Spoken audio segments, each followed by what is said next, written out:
दोस्तों आज मैं आप लोग को सुनाने वाला हूँ कातिल आत्मा पार्ट 8 जो कि लास्ट पार्ट है। और ये लास्ट पार्ट में पूरा क्लियर हो जाएगा कि आत्मा को किस तरह मुक्ति मिल जाती है, किस तरह इंसाफ मिल जाता। और वकील की जो बेटी जो आत्मा बचाई थी उसके बेटी को उसको बहुत ज्यादा पछतावा होता है और वो केस हार करके भी वो बहुत ज्यादा खुश होते हैं वो वकील। तो दोस्तों ये कहानी बहुत ही इंटरेस्टिंग से भरा हुआ है, तो ये पार्ट बहुत ही रोमांचक होने वाले।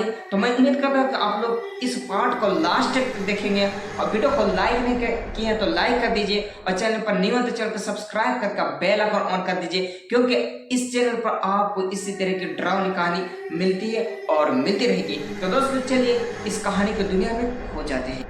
कातिल आत्मा पार्ट 8। सानिया की मां रजिया आज बहुत प्रसन्न थी। बेटी को मिले इंसाफ से वो बहुत खुश थी। बीते 8 सालों से वो खून के आंसू रोई थी, लेकिन आज उनकी बेटी को इंसाफ मिला है। उनको बेटी के कातिल को अब फांसी पर लटकाए जाने का समय नजदीक आ गया। इस शुभ समाचार को सानिया को बताने के लिए वो बेसब्री से सानिया के इंतजार कर रही थी। आधी रात बीत गई थी, सानिया को आने में देर हो गई थी, इसीलिए उनकी आंख लग गई थी। वो सानिया के इंतजार करते करते सोने लगी थी। रात के लगभग 2 बज रहे थे। सानिया अपने मम्मी के कमरे में पहुंचकर उनको आवाज दिया। सानिया की आवाज रजिया को कानों में पड़ती वो तुरंत उठकर बैठ गई थी। उन्होंने सानिया से बताया कि बेटी आज मैं बहुत बेसब्री से तुम्हारा इंतजार कर रही थी। आज आने में इतना देर क्यों कर दिया, जबकि आपको उन कातिल को फांसी लटकाए जाने की जानकारी मिल गई है। सानिया ने अपने मम्मी रजिया को अपने विलंब से आने की बात बताते हुए कहा कि मम्मी आज एक और निर्दोष लड़की को दरिंदगी से बचाने के लिए मैं चली गई थी। यदि समय रहते हुए मैं वहाँ नहीं पहुँच जाती तो एक और सानिया मौत को गले लगा लेती। मम्मी आज मैं एक अजीब उलझन में फंस गई थी। आज जिस बेटी जया को मैंने दरिंदगी का शिकार होने से बचा वो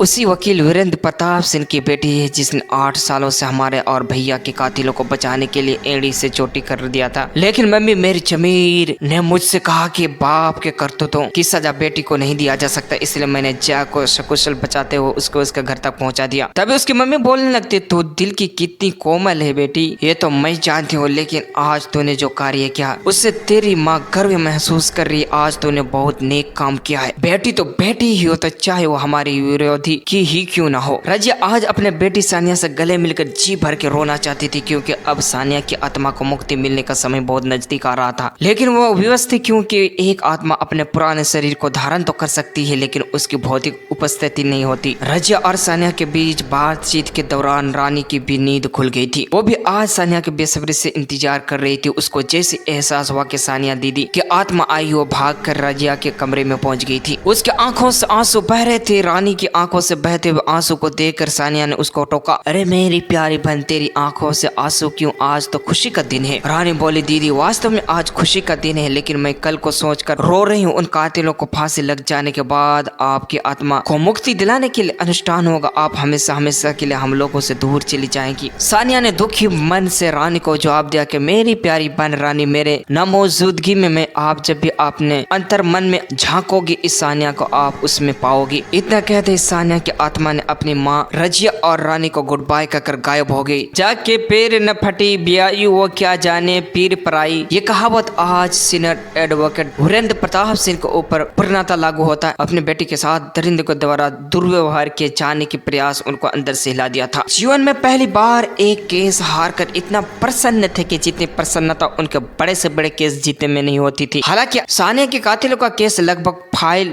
नल हो चुका था, लेकिन उसके फांसी की सजा को क्रियान्वित करने के वो कुछ विलंब करा सकते थे। उन्होंने अपने जुनून वकील को फोन कर ये बता दिया था कि अब वो केस में आगे उपलब्ध नहीं होंगे। उन्होंने ये भी बता दिया था कि वो किसी भी बलात्कारी को बचाने के मुकदमे को वो बहस नहीं करेंगे। सानिया के कातिल को सजा दिलाने की प्रकारी करने वाले रजिया के वकील ने सजा देने वाले न्यायालय में सानिया के कातिल को फांसी पर लटकाए जाने के लिए डेथ वारंट निर्गत करने के लिए प्रार्थना पत्र प्रस्तुत किया, जिस पर दोनों पक्षों के वकीलों के द्वारा पूरी बहस सुनने के बाद न्यायालय ने सानिया की चारों कातिलों को 1 सप्ताह के बाद सुबह 5 बजे फांसी पर लटकाए जाने का ब्लैक वारंट जारी कर दिया था। 1 सप्ताह बाद सानिया और उसके भाई के कातिलों को फांसी पर लटका दिया गया था। फांसी के तख्ते पर खड़े होने पर जल्लाद ने जैसे उनके चेहरे पर काला कपड़ा डाला, उनके शरीर में कपकपियां होने लगी थी। आज उनके सानिया की हत्या करने की दर्द का एहसास हुआ था। उन्होंने दरिंदों को अपने किए दंड के देर से ही सही लेकिन मिल गया था। सानिया की भटकती आत्मा को मुक्ति मिलने का समय आ गया था। सानिया के माता पिता ने 3 दिन बाद आने आने वाली एकादशी के दिन उसकी आत्मा को मुक्ति दिलाने के लिए अनुष्ठान का आयोजन करने का फैसला किया था। एक सप्ताह बाद योग्य पुरोहितों के द्वारा सानिया की आत्मा को मुक्ति दिलाने के विधित अनुष्ठान किया था। अनुष्ठान की पूर्णाहुति होने के बाद वो लोग सूर्य देव को जल चढ़ाने के लिए आंगन में आए थे। वो लोग आसमान की तरफ देख कर चौंके थे। सानिया स्रोत वस्त्र धारण किए हुए मुक्त आकाश में ऊपर उड़कर जाती हुई दिखाई दी। वो अपना हाथ हिलाकर अपने मम्मी और पापा को बाय मम्मी बाय पापा कहती हुई आकाश की ऊंचाई में विलुप्त होती हुई दिखाई दे रही थी। उसने रानी से कहते हुए बाय किया कि मेरी बहन रानी अब मम्मी पापा के लिए सानिया बनकर उसको सहारा देना। बाय रानी। सानिया के माता पिता और रानी आसमान की ओर एकटक निहारते रहे, आंखों से आंसू बहते रहे। इस प्रकार नाई के आशा में भटकती रही सानिया की आत्मा को आज मुक्ति मिल गई। तो दोस्तों ये थी सानिया की आत्मा की कहानी, जो कि उसको पूरी तरह उसकी आत्मा को इंसाफ मिल गया था, मुक्ति मिल गया था। तो दोस्तों आपको ये कातिल आत्मा की कहानी कैसी लगी कमेंट सेक्शन में जरूर बताएं, और ऐसे ही इंटरेस्टिंग कहानी सुनने के लिए हमारे चैनल को सब्सक्राइब करके बेल आइकन ऑन कर दें। तब तक के लिए दोस्तों टाटा